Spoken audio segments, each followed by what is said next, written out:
What's going on, ladies and gentlemen? My name is Terminus, and we are here for Made in Abyss episode 6, right off the bat of episode 5.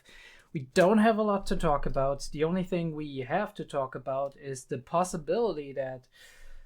wait, give me a second. I'm an idiot. I have not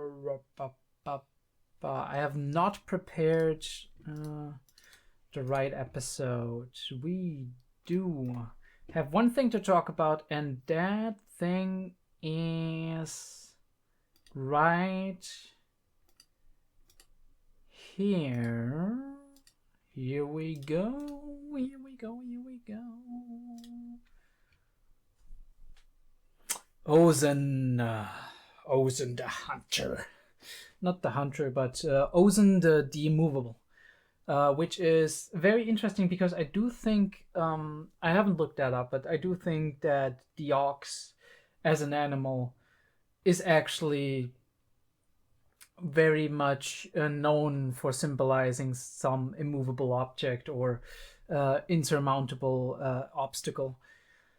It is also very interesting that we do immediately see the color scheme of Ozen to match that of our dear directors, and we apparently have confused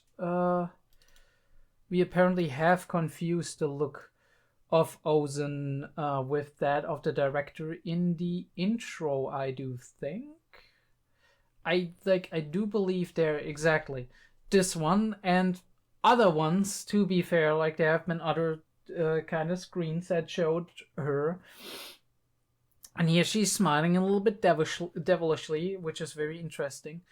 But she does not strike me as a character that is immediately evil or has bad intentions towards Rico. She does strike me as a character that might hold some resentment on Rico. That is a possibility that I do not discount, because also I just noticed that all of the subtitles seem to also be done in letters that are specific to Made in Abyss. So we do have a language, possibly, right? We do possibly have a language that the creator created just for the Abyss, and maybe even representing a normal, like an actual alphabet. So that would be something very interesting to dig into. But yeah, we do have the picture right here. Ozen in the middle. We did have the foreshadowing. I mean, I saw the panel, but I was like, all right, whatever. I wasn't paying attention to that.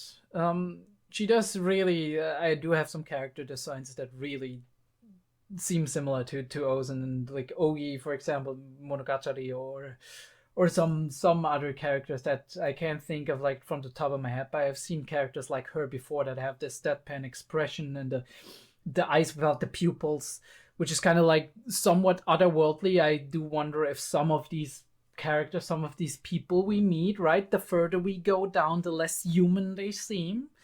We do have that thing in the beginning where we're being taught what the effects of traveling through the abyss are, and if you're ascending from a layer down below, that specific things can happen to your body, and one of them being that you're less human. So I do kind of wonder if the Abyss doesn't just have curses, but also has boons, right? So you get a curse in the Abyss, but if you survive that curse, if you manage to brave that curse, if you manage to seep in the ether long enough that you kind of that you get benefits from that, right? It's like mutation, genetic mutation. You do pick up something like Rico, who can see, but who can't go without her glasses without getting headaches when she's on the surface. Although I do wonder if she's gonna lose those glasses down the line, and we can see her just move around without them. I mean, it would be kind of weird because it's a stereotypical look for her. It's like the look we've gotten used to. But it would also make sense because we do know that it's the higher layers that make it difficult for her to not get headaches without the glasses. And that she might be more comfortable in the lower layers, right? Where they found the unheard bell or whatever, where she was actually born. But yeah, I wonder if you actually manage to survive those curses and you prevail, if there's other changes to your body that are happening, that are kind of like maybe genetic based or like whatever weird magic based as well. But I do still try to rely on that science kind of theory path where it's like genetic based and you get some curses, stuff that's negatively affecting your body, but at the same time maybe you get boons as well, right? You become less human as you go on, but becoming less human doesn't necessarily have to mean something entirely negative. It can have positive and negative sides. The positive sides, the negative sides being stuff like Rico's eyes, but the positive sides maybe, or the loss of empathy, the right, becoming more numb to certain things, becoming stranger, right, inhuman, alien, or otherworldly in a way, but the positive things being gaining abilities, gaining instincts, gaining certain characteristics. Like we do see this okay, the maid actually looks pretty normal in this shot now. I do wonder if that was the wrong impression I had on her, where I was saying like her eyes look kind of lizardy, because from that angle and the way it was the episode looked, it kind of looked like she had a lizard-like eyes. So I did assume that this might have been something like that, but her eyes look normal here, so maybe I was wrong about that. Blue hair though, so I don't know. I mean, the only one I have seen who has weird hair in the series so far has been the director, and now Ozen, who has the same Cruella kind of matchup in that capacity. So I do wonder if they're sisters or twins or mother and daughter or something along those lines. So that would be a very interesting thing to explore, and maybe something to come back to later when certain white whistles are traveling upwards again and bringing news of what Rico and Reg are up to. But yeah, we talked about the force field. I'm still very curious about what the force field actually is, how it works, and who or what made the force field. I still have my running theory. It's probably being generated down there in that mysterious city that we see in the intro that has that purple hue coming from it and that light beam going up while the walls constantly rotate. The entire city kind of looks like a giant mechanism to hold some secret or some giant powerful thing that is keeping the abyss in place or causing something to happen within the abyss, or causing like keeping up some kind of balance or something. That would make perfect sense to me. But yeah, I think that's it. I think that's about it. I'm very curious as how Ozen will be. If we have if she is how her, like if she's adhering to what her looks say about her in terms of like stereotypes and archetypical character designs and whatnot, or if she has some surprises, what her relation to Liza was and at this point is, because it could have changed obviously, what her relation to Rico is in the sense that what she thinks about Rico and how she judges Rico, because we did see in the end she was like, that girl is still alive, and it didn't sound super negative, but it also didn't sound super positive, so it could be either way. I do assume she's gonna be an ally, but the question is, how will this whole thing start out, and what impression will Rico make on her, and what impression does she already have without knowing Rico in the first place, only knowing her from having to carry her up all these layers with all her comrades around her dead, because Liza wanted to abandon the unheard bell for her unborn or for her now born child. Maybe, I don't know, maybe we even see some relation she had to Rico's father. That might be something out of left field, that kind of twisty where it's like it comes out later on. I don't know that, but it might be an interesting element to kind of sprinkle into the story. But yeah, you know the deal. You know how it works. You know how it goes. No, that is not what yeah, exactly. That is what I wanted. I do actually, you know what? Yeah, just for security's sakes, we're gonna make a cut. Also, I did just notice, and I do hope that's not the case, but it wouldn't be terrible if it's the case, I guess. that I did not record the desktop audio on the episode. So I would have to check that, and if that's the case, then I guess I just have to insert the episode itself and kind of match up the audio, which kind of sucks. But I don't think I stopped the episode in between. That's a good thing, right? Like, you never really, as somebody who reacts, you never really want to stop the episode in between, because it's a huge issue if you kind of mess up and don't record the desktop audio or whatever. But yeah, we're going to make a quick cut, and then we're going to go into episode 4, and hopefully it's all going to work out.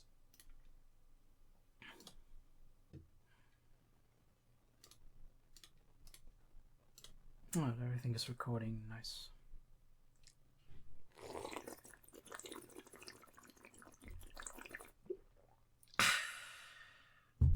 Alright, get yourself a drink, get yourself a snack, you know the deal. And we're going to get started in 3, 2, 1. Boom. A giant lens. Alright, we do have to recap. It's very interesting. I'm probably gonna cut this out for the YouTube, but you guys on the picture-in-picture will see it.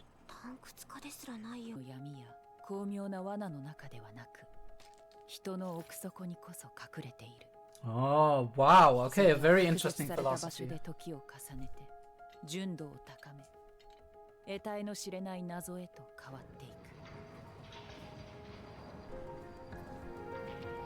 Oh, I love the angle, right? Like the...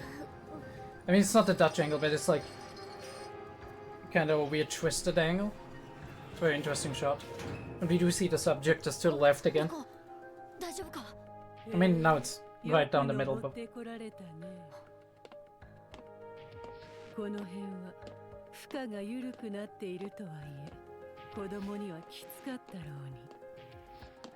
Very creepy lady. Big lady too.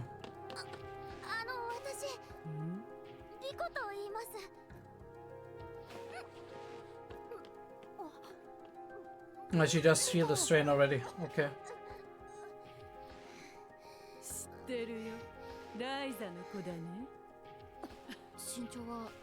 I love the designs, like devil horns coming out of her.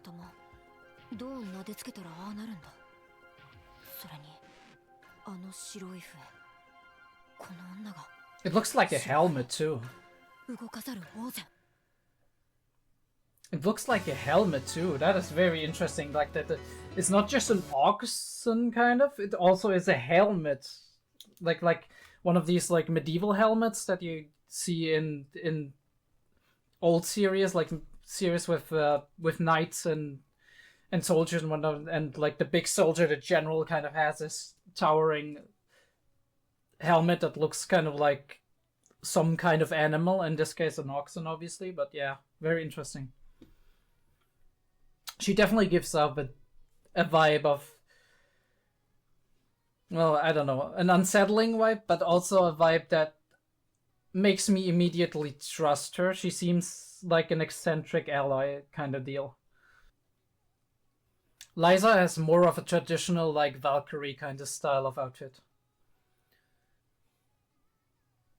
Be it curse or not, the beating of our hearts is real. It's interesting, this idea of like the beating of our hearts, our passion being a curse.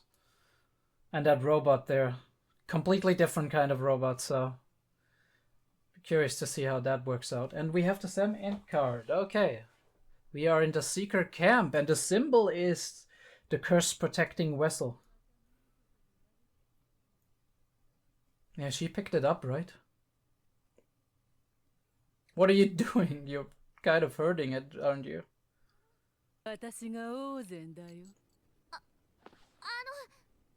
Atashi.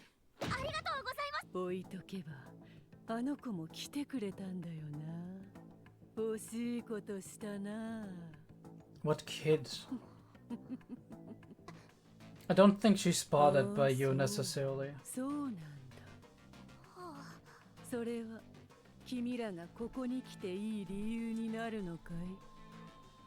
I think she's just trying to test their motivation, their mettle. She's like, the presence she takes in the room is very interesting. Like, the height difference is amazing, especially on, like, I think it's kind of abstract and artistic, but...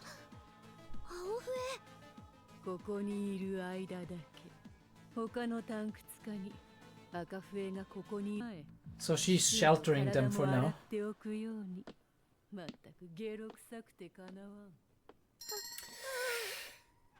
I mean, you kind of puked on yourself, Rico. This is larger than I thought it was.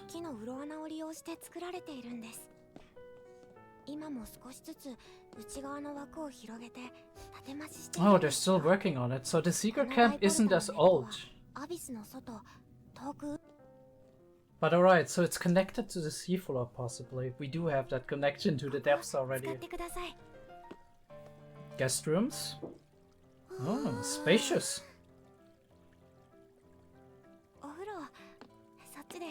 There's so many little details in there, I love it. The shelves and the water and the pipes. Yeah.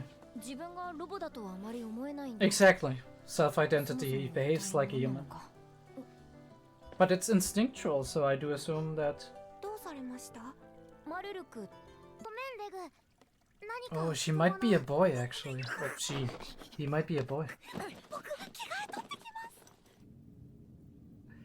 This is why he asked. Maybe he can, like, he has some kind of superior sense to kind of get a hang of it. And we even have an outfit change, nice. I wonder if that continues on if we go back to the old outfits afterwards.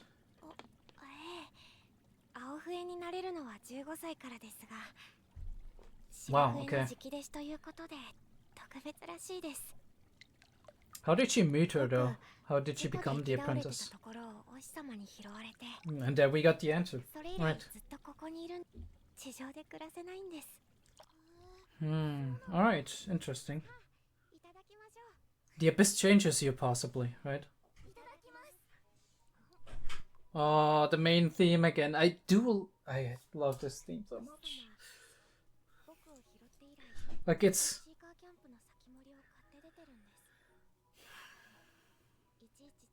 I'll talk about it later.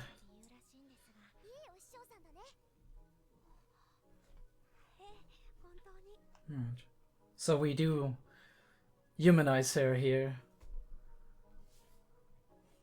What is she thinking though? What feelings does she hold for Liza? Admiration? Friendship? More? Why grade 4 though? What's the thing? Relics become more intricate the deeper you go.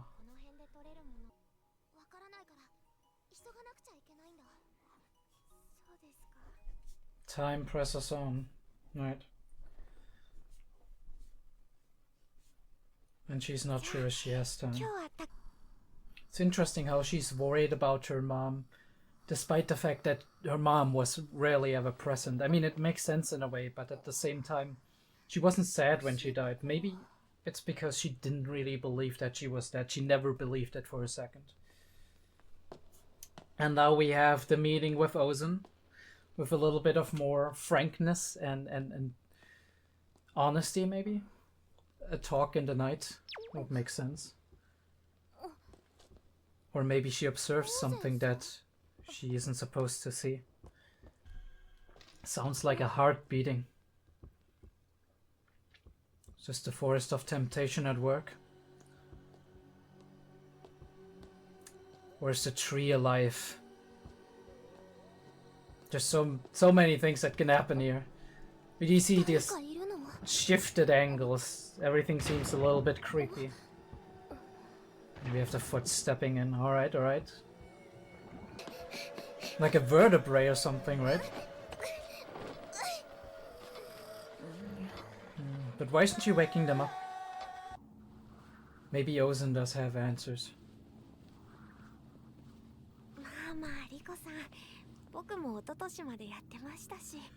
Oh no. なぜまた僕の寝床で寝小便を。ちゃんとおトイレ行こうとしたんだもん。でも、Oh, okay. Okay, that what happened. 面白そうな話をしているね。これはその。 Very interesting way she talks. はい。だったらついておいで。そうじゃなければ見たことは忘れるんだね。Do you want to know the truth?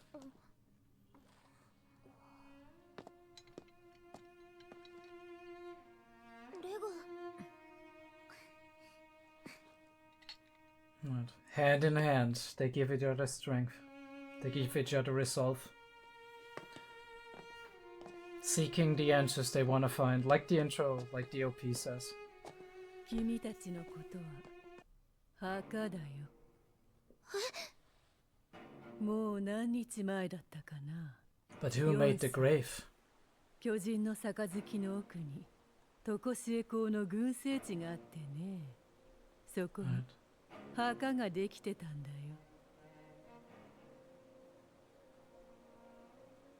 あそこさ、ライザが好きな場所だったんだ。But who dug the grave? そんな。でも、お母さんは私を呼んで。それ、ライザの字じゃないよ。Oh. なぜそんなものが紛れてたのか知らないけどさ。ライザはいたずらでもそんな字は書かないよ。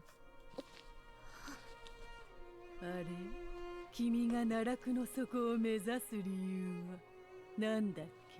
Her resolve is crumbling. How will she react? 自分で確かめに。それは明暗だ。墓でも暴いてみるかね。なるほどね。It's about more than her mother at this point. But obviously it's hitting her pretty hard. But we have seen that Rico is resilient. That she's gonna stand up again, and she's like... For her, there's only one way at this point. ここは何だい？寝室さ。入りなよ。 Not sure I want to, Ozen. Oh, it's very clean. Like, you see the floor, it's free of everything, right? You have books on the side, but it's just a flat space. It's a very intricate, interesting design here.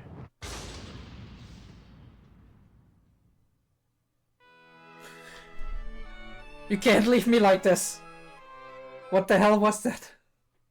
A dimensional portal? Oh, holy shit. Okay. Not a lot to talk about, but a little bit. Oh, White Fox, okay. White Fox worked on this. Interesting. Oh, the mystery deepens, right? We're going deeper into the what is really down there. And we're trying to find the answers more and more the further we go, because so many little parts, so many little tidbits of mystery being brought up here. And all these relics, interestingly enough, are in the intro. The scythe, the compass, the unheard bell. And the flower field. Maybe that's the first skull to confirm if what Ozen said is true, if what Ozen assumed is true. But yeah, there must be monsters down there digging through the stuff. Yeah. I don't think I'm gonna pause, not gonna lie. We are just gonna go the heck. You know what? I'm gonna pause. I'm just gonna.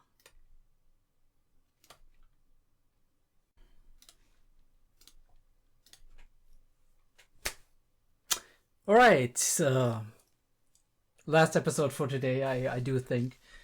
We have a little bit something to talk about, not as much as I might have liked or expected, but it's fine. I always find something to talk about, don't you worry. Let's get right into it. Ozen's philosophy, very interesting. She said something incredibly interesting here, something that I do very much agree with. Secrets are not found in deep caves and caverns. I don't know if she said that exactly, but she said something along those lines. They are hidden deep within people. So she is somebody who is very interested in what makes a person who they are. And I do think she's testing them here. I do think she says here, by spending many days in isolated places, they get refined, and they get gradually transform into strange enigmas. I wonder who did she's speaking about, because she's not speaking about Riko. Riko has spent her life in the presence of many people and not isolated at all. But she might be speaking of Riko in the future, right? That Riko, once she's traveled through the abyss for a while, even with Reg, the two of them in isolation, there is something, right? Her character, what's deep inside her, the secrets that lurk inside her mind, being both her character and what's going on inside of her, but also being probably on more of a metaphysical level, maybe secrets connected to who Riko really is in the end, and her strange, very, very unique circumstances as the hero of our story, who was born in the abyss. What's inside there, right? What lurks inside, what fate has in store for her, or what mysteries are to be found in there. I mean, we can go beyond the character thing, right? And it connects to the character and the personality, but it also connects to what you can become, right? The secret that lurks deep inside of you in this sense could mean neither of the things I just said, connected to them, but neither of those things, but rather the secret of who you will become one day, right? The secret, the mystery that nobody can tell yet, just guess at and get glimpses of. And I do think those strange enigmas, she is certainly one of those strange enigmas, and Liza might have been another one of those strange enigmas. And Reg is an enigma of itself. I find it very interesting, like the design here, when she steps out and we do see her feet.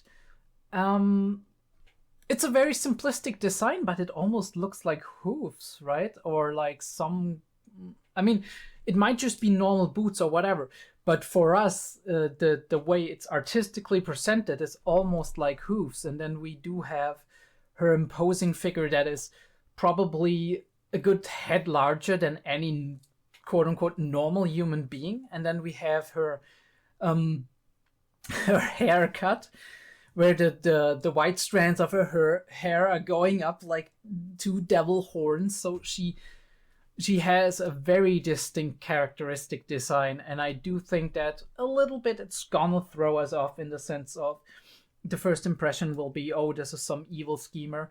Also the way she laughs, the way the very weird, really unique way she talks. Like if you listen to her as if she's in some kind of theater play or something. Yeah. And she's kind of mocking, she's kind of looking down on them, but she's probing them, right? And I was gonna look at that. Yeah, like I said, this is like some kind of like medieval helmets inspired by an animal. And it's very interesting, the unique design of these, of all of these. Let me just look that up. The meaning of oxen in mythology. Maybe I can look that up. Chinese mythology is what I come up with. Important motive in Chinese mythology. Celestial and earthly varieties.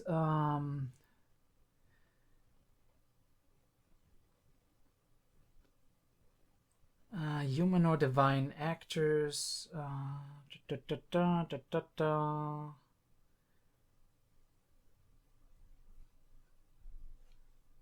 Sacrificial offerings. I don't know if that applies here. I mean, there's a star constellation that is kind of connected to it.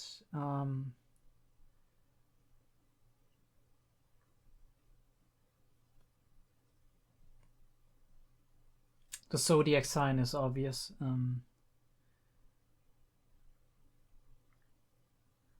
Ox being seen as large and powerful. I mean, I guess her horns could also be like just oxen horns kind of deal. According to myth told by Chinese peasants, the original plow oxen lived in heaven as the ox stars. However, the Emperor of Heaven, taking pity on the starving people on earth and wishing to help them, sent the oxen with the message that if they worked hard, they would starve no more, and that they could be sure to have a meal at least every 3 days. The oxen got the message mixed up and instead told the people that the Emperor of Heaven promised them that if they worked hard, they would be able to eat 3 times a day. This put the Emperor of Heaven in a bit of a predicament, since the people on their own would not be able to accomplish this. Therefore, to punish the oxen for getting the message wrong and not appear himself to be a liar, he restricted the oxen to the earth, where they became regular oxen, working the farms, helping the people on earth with their farm work. That is a very interesting story. Now, obviously, that is just a out of left field theory, but maybe there's some element to it that, I mean, Chinese and Japanese history and mythology is very interwoven. So the author could have looked at something like this and been like, no, right, getting the message wrong, right? Getting the message wrong. Liza being, I don't know what the oxen technically represents here. Symbolism and art. Ox, herd boys riding oxen. I've seen motive in painting, graphics, art to symbolize the ability of the mind to control the body. That is philosophically symbolizing the ability of intellectual will to rule bodily strength and its physical urges. Well, I can't really do much with that, but what I gather from that is that maybe that could be a possible theory that we can craft here, that Ozen actually got the message wrong and relayed the death of Liza, despite Liza maybe not being dead. Now, obviously, we have heard like later on what she said to Rico about finding the field of flowers and the axe buried, and that can very easily be interpreted as her being dead and being buried. But the really interesting question is who buried her, right? There must be someone who buried her. It's not like Liza would bury herself unless she had some kind of weird sickness or illness and knew she was gonna die. But and it's very interesting that the message was also not Liza's handwriting, so there must be something more to it. And at this point, it actually, the motivation, but we talk about that a little bit more later, the motivation obviously becomes more than just finding her mother. It's like, I want to find out if it's actually true, and if she's down there and if she's dead, and also if that's the case, what happened, right? Because this is a great mystery, and obviously it's also about Reg and his origins. She wants to find out that too, and Reg is a good friend of her at this point, and they already went down. So Rico, as somebody who's very, very curious, very eager to learn more things, is obviously can't pass down this mystery of Reg and the headcanon. She already said into her head that Reg is actually from the bottom of the abyss, which does seem to hold some ground, obviously, with like the description of Liza and the similarity to Reg. But it's also kind of like one of those conclusions that you jump to. But yeah, Reg correctly identifies her, and she confirms it. I do find it very interesting how she keeps scratching at the whistle. It shows that she has some kind of tension with Liza. Otherwise, she wouldn't so carelessly deal with this very important object. First of all, it shows disrespect towards the meaning of the object itself, or maybe even resentment. It shows that this object appearing before her again after she's founded and related seems to either stress her out or make her angry and frustrated. At least that is something I would guess. And her assistant also seems very worried when she looks at her behaving like this. So it does seem to be something unusual. And she recounts having to carry Rico up there. If only I had left you there, that kid probably would have come with me too. That kid would have probably come with me too.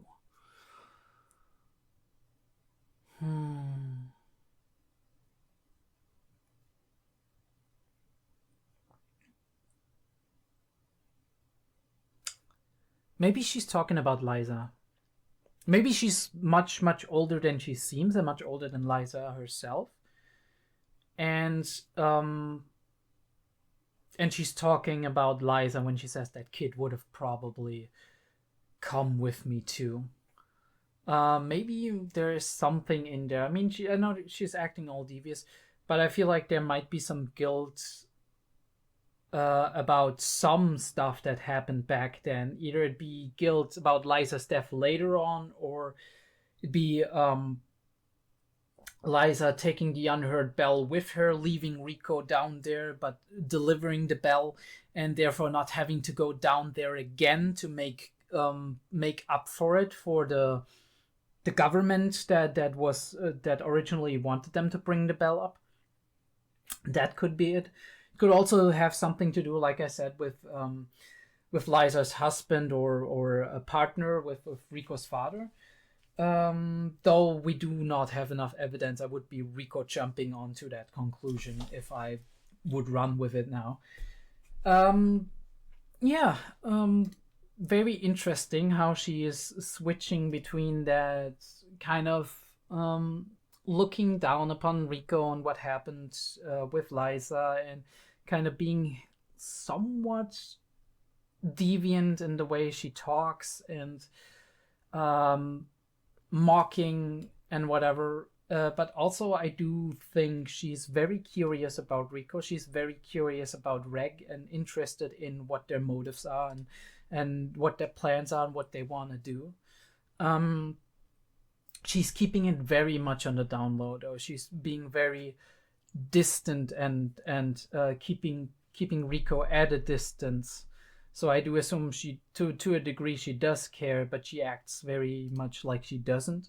Just very off-putting to Rico in a way, but obviously that isn't gonna stop Rico. We do know her by now, and this is not how Rico operates, how it's gonna go. And I think I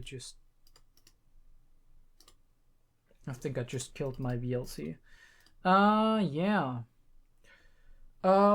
We do have our little pajama party, our little stay over here. How was she called again? He called again. Marol. That's how it's written. I don't know how to pronounce it. Maybe you guys can help me. Marok is showing them to their quarters and is also telling us a little bit about the observation post and how the tree that it's made out of seems to be growing all the way into the ocean and sapping nutrients from it, which is a very interesting concept. That it's like very deep and ancient roots that this is built on, and that they're still working on just carving out the whole tree and making the base.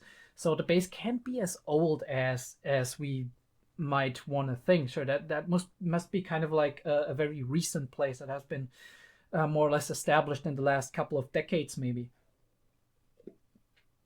Might have even been a pet project of some of the White Whistles and Ozen and whatnot.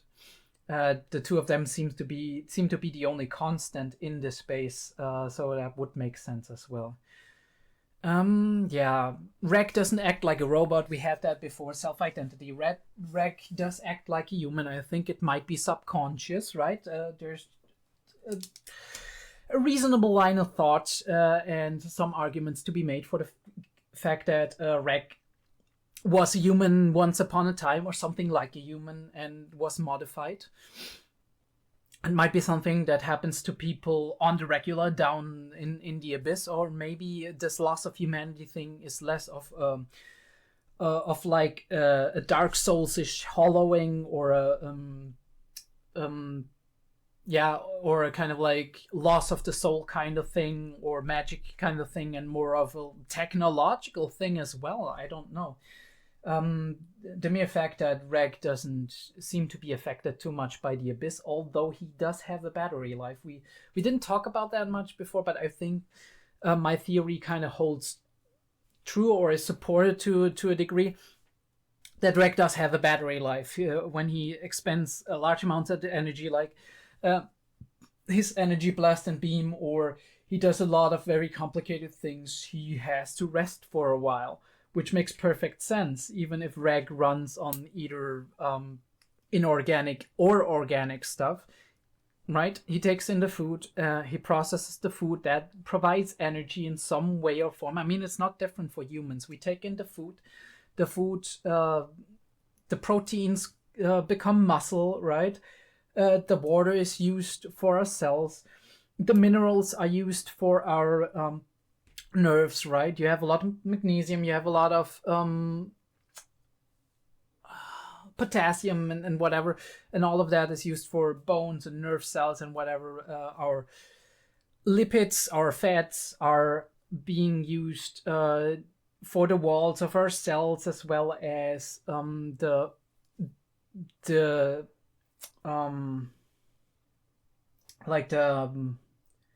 additional coding of some of our faster nerve connections.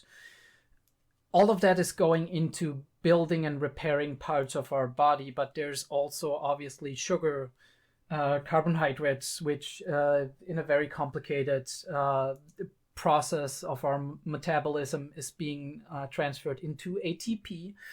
I don't know if it's the same in English, but in German it's called adenosine triphosphate. And this is basically what fuels our energy processes, right? Every movement we make, a mechanical movement, whatever, all of that is provided by energy, which is provided by taking ATP, putting it into a cycle of chemical reactions, chemical changes, where ATP becomes ADP, and the structurally, chemically, there is some molecules that are being split apart from that, and in the process of that chemical reaction, energy is provided for us to move right. And Rex should be working on in a similar manner, right? Because he can take in food and convert it to energy, and he can also take in inorganic stuff and convert it to energy. So yeah, and Rex thinks of himself as a human. Cognition matters, perception matters. My subjective view of who I am, if I would see myself as a monster, as an animal, as whatever, that would matter more than if I could be classified as such. Right? It always matters more, because it's my subjective way of thinking, and then this informs how I act, how I react, how I interact with people.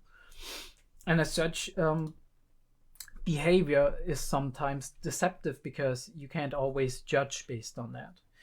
And then we do have Reg very carefully asking Marulk if he or she is a girl, and we do have that very embarrassed reaction, and after that they kind of seem to hit it off, as Rico is observing a second later. But yeah, it seems like from the subtext I get that he's a he. It does seem very much like he's a he. So we do have our first kind of androgynous kind of character here. But yeah, and then Rico walks in and she's like, hey, what's up, guys? And her cognition is, Rex a robot, I don't care. You can see me naked. And like, this is a girl, I don't care. She can see me naked, but obviously it's not a girl. And so we do have this moment of absolute embarrassment on both of them, because Rex sees himself as a human. And he likes Rico very much. And obviously, Marok is a boy, probably.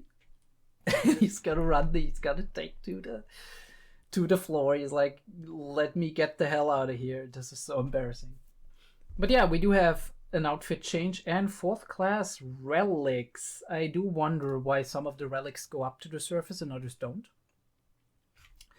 That would be some. I mean, obviously, sometimes you could say, okay, these relics don't go up to the surface because they're not worth enough.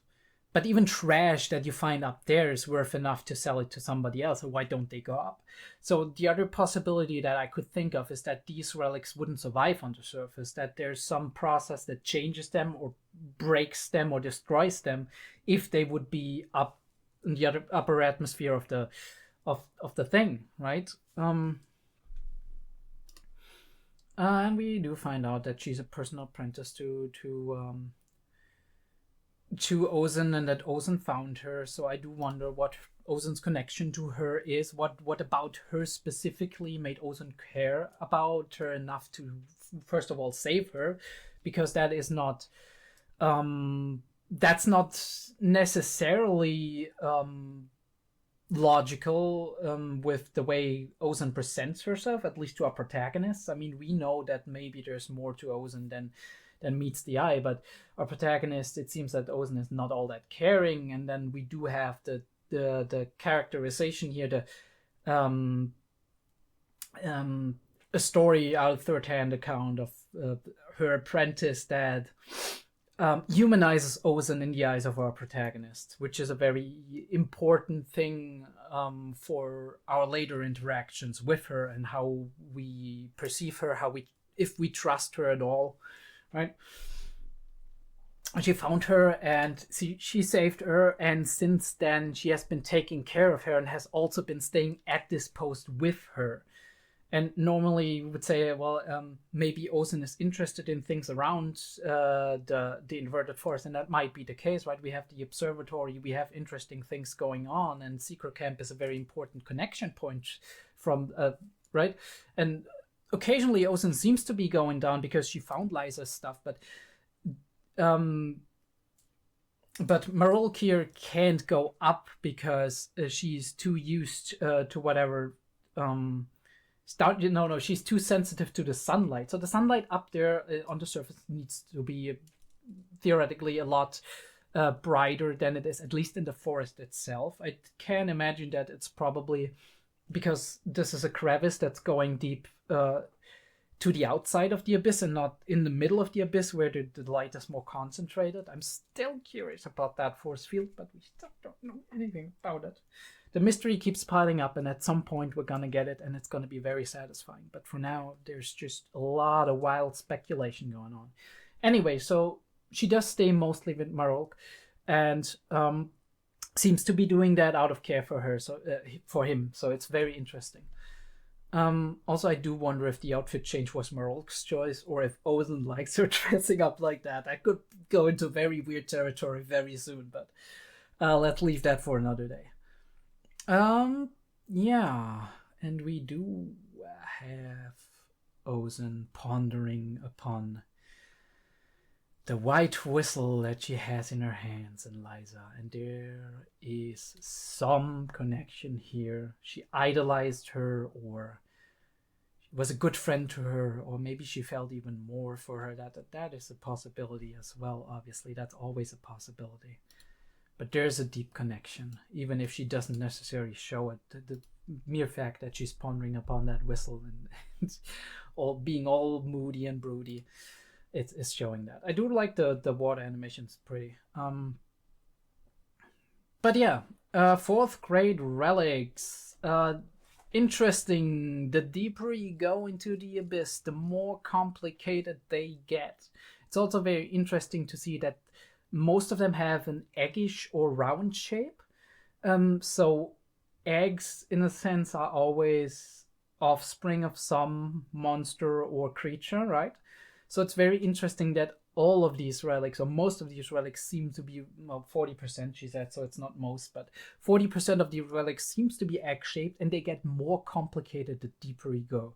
So I do wonder if this is the result of monsters going up there, laying their eggs. And the reason why they're not hatching is that at these altitudes, the monsters are not used to the reduced pressure or whatever effects are up there, too much sunlight, whatever, and the eggs do not develop. So they're stillborns, basically. Or if this is some more magical or mechanical kind of thing that's going on here. But it's getting weird, and I absolutely love it. It's getting really weird. We have all these mysteries springing up. But all right, let me actually look that up. Sun sphere. Of course, she dubbed it the Sun sphere. Has a more complex shape. Yeah, we do have that. I hear that relics tend to be more intricate the deeper down they're found. Yeah, new tidbit of information. We like it, we like it. I'm gonna go at 1.5 speed because otherwise it's gonna take for about 40% of the relics collected around here are actually collected around here, so we don't know how it's further down. That is interesting. Even though they're tools used by people in the distant past. Mysterious, isn't it? But are they used by people in the distance? How do we know that, right? Is that an assumption we jump to, or is that something we kind of were able to find out by talking to maybe survivors down there or kind of making experiments with them? We do not know how the source of information that we have is right? Yeah, and they want us. She wants her to stay longer, and then we come to the point where because like I don't know if I want to stay that long because my mother's still down there. I need to find out what happened to her, or if she's still alive, and I need to get down there. I'm unsure. She says it herself. She's unsure if she should hurry or not, and obviously this is her different feelings inside of her, kind of fighting the fight. On the one hand, wanting to get there, find her answers, find her mother and whatever. This is what she wanted to do her entire life, and now that it's kicked off, she wants to run down there as soon as she can, and she feels the urgency of possibly her mother being in danger or waiting for her or whatever. And on the other hand, a part of her does think, I do believe, that she needs to be more careful, and she also is leaving friends behind every step of the way. People she likes, people she makes friends with, and then has to part with again to brave the new dangers. I think the only thing keeping her together at this point is Rex's presence, because Rex seems to give her a lot of strength, because both of them are seeking something down in the depths. They're both seeking answers. They both have that desire, and that is what connects them, in addition to their natural chemistry that they obviously have on screen. That is very well displayed by the animators, by the way. Yeah, we do have our night stroll, and she wants to go to the toilet, and she meets a monster. Very, very interesting. I wonder if this has been a dream of hers, if this is like some dreamlike thing happening inside of her mind, because that can happen. Reg also had his dream about Rico being dead and devoured, and the monster having Rico's voice in the last episode. Or if this is an actual illusions caused by the woods. Strangely enough, though, neither Marulk nor Ozen seem to know anything about it. Or at least she's very embarrassed. Yeah, we have that moment. Yeah, very funny, very cute. And she, interestingly enough, went into Reg's bed, probably because she does feel safe in his presence. And we do have Reg, which starts worrying about ghosts being present and trying to cope. I'm gonna like the copium. Come on, sniff some more, Reg. Sniff some more. It's funny because he is a robot and shouldn't be afraid of these things, especially as capable as he is and many like the many abilities he has, but he seems to be really scared. And yeah, I mean, we already saw that when Ned was telling him horror stories, but it makes him very human. Once again, it humanizes him more. Tries to explain it away, and Ozen, at least if she knows something, she doesn't tell us. So the question is, does she reveal it down the line, now maybe next episode or whatever, or is it something she really does not know anything about? Okay, wait, let me see those boots again. I do like, by the way, how we going up these stairs. we do seem to have more of a not down angle. We do have to have more of a low elevation level. So I do think the perspective we're looking at is that of Rico or Reg going up. Though maybe it could even be Reg, because if we think about it, aside from the omniscient narrator, there is also another form of narration in inner monologue, and that's Reg. We never heard Rico's inner monologue. When Rico wants to tell us something that she's thinking about, she often, I'm 99% sure she only says it out loud. And for Reg, he is actually thinking inside of his mind. So, and we did also have that one or two scenes where he was actually explaining things to us in a narration kind of way. So I do wonder if the narration in general is being led by Reg rather than Rico. But yeah, there we go. The hooves. I mean, it could be boots. It could be boots. It could be an artistic choice. But I think that is an artistic choice for a reason. We do have the confrontation. Ozen's like, you want to try to find Liza, right? She's like, yeah, I want to do that. And she's like, you got to give up on that. Liza's dead. And she explains to her exactly why she thinks she's dead, which leaves the door open for her not to be dead. But it makes a very strong case for her to actually have been passed away. But the question is, and that is a question Ozen doesn't seem to ask or doesn't seem to want to bring up, and that is who made the grave, right? Who made the grave? Because her father isn't there anymore, right? Rico's father doesn't exist anymore. He died right before that, like right before Rico was born. So who made the grave? Especially if it was a white whistle or something. If it was a white whistle, then it would have probably gone up there and been like, hey, by the way, or send the message up, Liza died. But no, we didn't get any message until Ozen found her.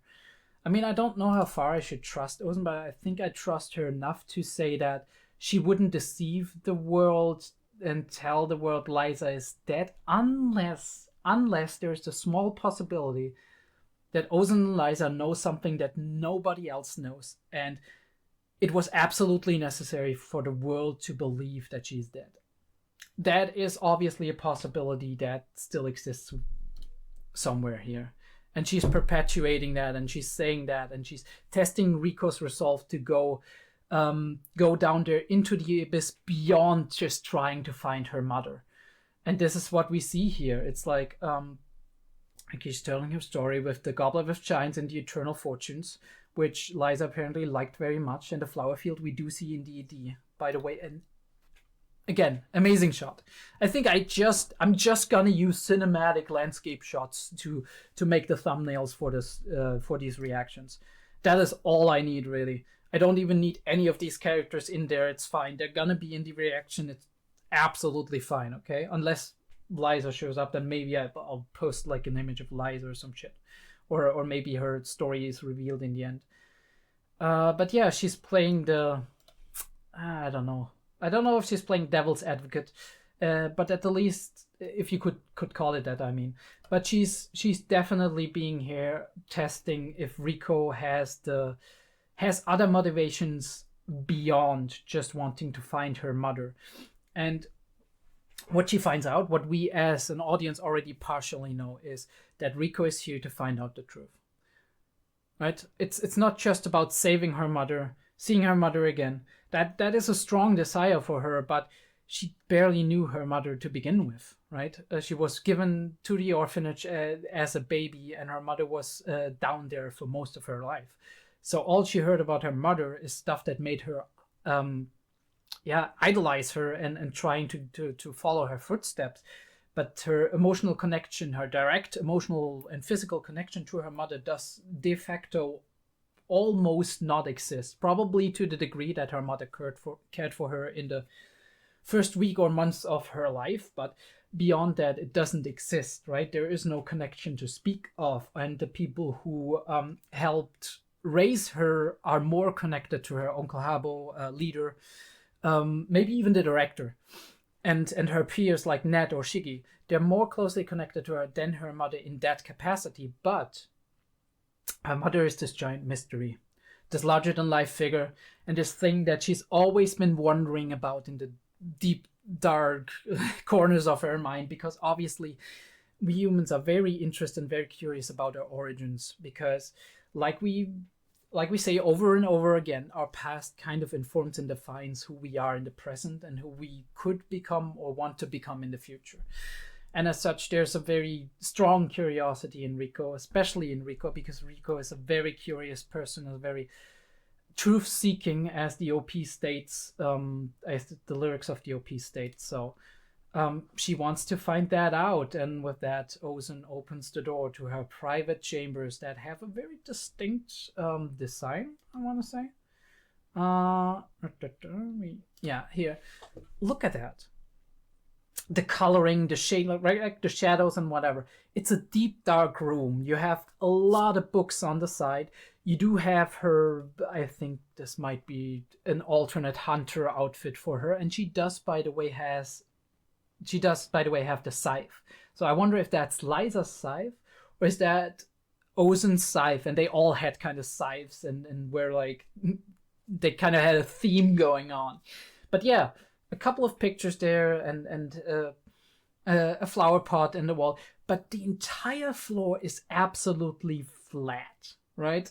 There's nothing, not a speck on there, and that is a design statement on who Ozen is as a character, right? You know, like generally the private and personal rooms of people tell you a lot about how people are, right? I mean, if you look back here, you see a lot of stuff, a lot of history about who I am. The books I read, the books I buy, how I organize them, right? Here's my light novel collection.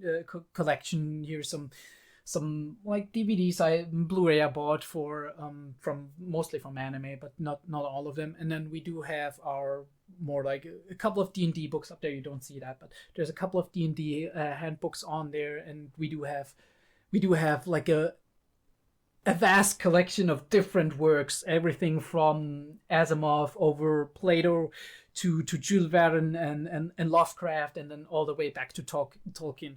But yeah, and all the way up there's textbooks that and manuals and whatever that I do need for my personal job, university related kind of stuff.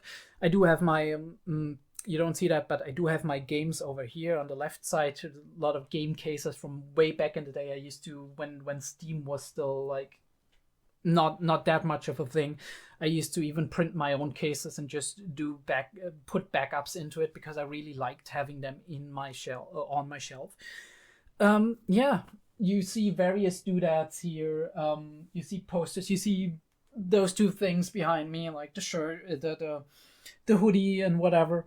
This hoodie I actually just put up to get a better light reflection, but the other hoodie, it's a Broncos hoodie. I used to be a real like Peyton Manning fan when he was still doing American football, and I used to watch a lot of American football games back then in general, because I was very interested in the tactics that were going on. Now, obviously, these days I don't have that much time anymore, so I can't just watch a 2 or 3 hour game, and the Broncos aren't what they used to be because Manning stopped, and yeah, I don't know, the whole team fell apart. But that's not important. It's important to see what you see a lot about what a person is, who a person is, how a person works, just based on observing their environment they spend their time in. You do see that I am somewhat orderly, but also you might recognize a couple of specks of dust here and there, because I don't care enough to constantly dust my room, right? At some point it becomes unbearable, and it's just too much dust going on, and then I start vacuuming and kind of dusting everything off a little bit, and then it's done for a couple of weeks again, right? But you do see I'm somewhat orderly, but also I don't pay, like I'm not extreme about it. Well, for Ozen, you do see she's very orderly, and she seems to be very extreme about it. Although we can obviously, from the animation and the art side, we can't see if there's dust in here or whatever. But she doesn't seem to have a lot of stuff lying around. There's not a lot of chaos here. She's somewhat meticulous. in what she does, and she seems to be very studious, very interested in probably mostly abyss lore. She has a couple of herbs here and there. I do really like the design with how it's all built into the tree. And then we have this giant cube portal kind of thing. It looks very weird and ethereal. You can see like some waves going on. It almost looks like a very a very lit up, oversaturated version of an aurora that you would see at the North Pole, or at certain times in also in areas more south of the North Pole, but in the Arctic regions in general. But it's very weird, and it leaves us on this cliffhanger. What could it be, right? What's the thing? Because we do not have any hints as to what it could be. It could be an artifact, like a very, very important, very for all we know, it could be a portal to the bottom of the abyss, right? I mean, it would be a short journey if it was, right? Oh, here, get into it. I'm gonna send you to the flower field, yeah, but yeah, I don't know. Yeah, the last thing I think I wanted to talk about is just how at every turn, every step of the way, we do see that close connection of Rico and Rek getting more, and them giving each other comfort. That is a thing that has been a theme from the very first moment she and Rek met. She was very attached to him to begin with. I do wonder if there was something that connected Rek and her as a baby, because she's been in the abyss before. She has been born here and been carried here. So I do wonder if Rek or somebody connected to Rek had something, like, was in any way present when she was born and when she was carried up there. I think like Ozen might have reacted differently. Then again, she's very standoffish. She's very eager to not betray anything that you could read further into if she doesn't want to. That's how she strikes me. So there's a very real possibility that this is just how she operates and how she works, and that she's showing no clear sign of recognition, despite the fact that she does know who Reg is, or does know who or what Reg's species is, or whatever. So we do not have a clear indicator here, but there seems to be a very deep connection between Reg and Rico going on that goes beyond just they met each other and kind of just hit it off right away. But they did, right? They did. And we do see that her purpose becomes his purpose, and his purpose becomes her purpose, and they go together as a unit. And whenever they're feeling insecure, or when their resolve is wavering, they look at each other, they take each other's hand, and they're stepping forward into it, braving the challenge, because the other one is here, and it gives them strength to push on for the sake of the other, but also with the support of the other. And that is a great thing to see. And I think we as humans could use that a lot more in many situations, to have a person at your side. It doesn't matter if romantic or just a very good friend, to stand at your side and share your goals and fight for you and with you, and give you the strength to move on if you need to move on and brave a new challenge. Yeah, that's the episode. That's a wrap.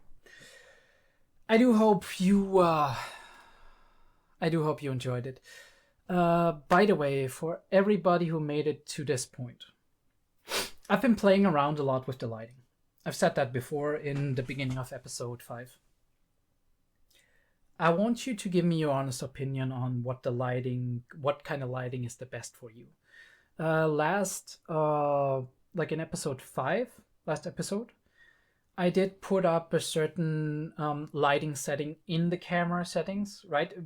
I do have the same general lighting setup. I do have a light over here that's kind of shining on me, which I've kind of just rigged with a very, very do-it-yourself diffuser. It's not a diffuser, it's just a fucking piece of cloth. I do have another light here. It's just a normal warm kind of light. I'm trying to get some lights that are more white and cold lights, but that's gonna take me a week or two to actually find at the supermarket or order them online or whatever. And I'm also I do want to get an LED panel that's kind of behind the camera somewhere, to kind of light me up better. I do have the light up here, which is also a warm light. I want to set that up to be a cold one as well, but if I can't manage it, I need to think about something. Either way, this light setup is generally what I want to use. I just want to improve it on every step of the way. But in the camera settings in episode 5, I actually had it a little bit darker. And now in episode 6, I put it one little dot higher to be a little bit more lit up. But you need to tell me if you actually prefer the darker version or if you prefer this version you see right here, right now. I do want to get, at the same time, good lighting quality, but I also want to get the maximum out of the picture quality. Episode 5 and 6 have been recorded with different picture settings, so hopefully with a little bit more size a little bit more file size in the recordings, I can actually manage to get a little bit more of a clearer and sharper picture for you guys, because I didn't like how my camera footage looked. It's not the best. Like I have a 1080p webcam from Logitech. Probably some of you guys know it, like the C922, 920, something like that. And it works pretty well for most things, but there's some peculiarities. Like if you set the light compensation too high, suddenly all your movements become very delayed and very kind of like washed out, the fast movements. If you set it too low, obviously it's too dark. Already, like I said, try to improve the lighting, but let me know what you think about it. Do you like episode 5 more? Do you like this episode more? Other than that, please subscribe to the channel if you like my content. Give me a like on the video. It always helps. Keep the video running if you go for the picture-in-picture. And I do have a Patreon. I would appreciate it if you looked at it. You don't have to. But the more support I could get on Patreon, the more I could probably set up with a better camera. I want to get a DLSR, like a Sony 6000, Alpha 6000, something along those lines, with a little stand. I do want to get some additional lights. I do want to get a better mic, although this one is pretty okay. It served me well for the last, I don't know, 10 years or probably since I bought it.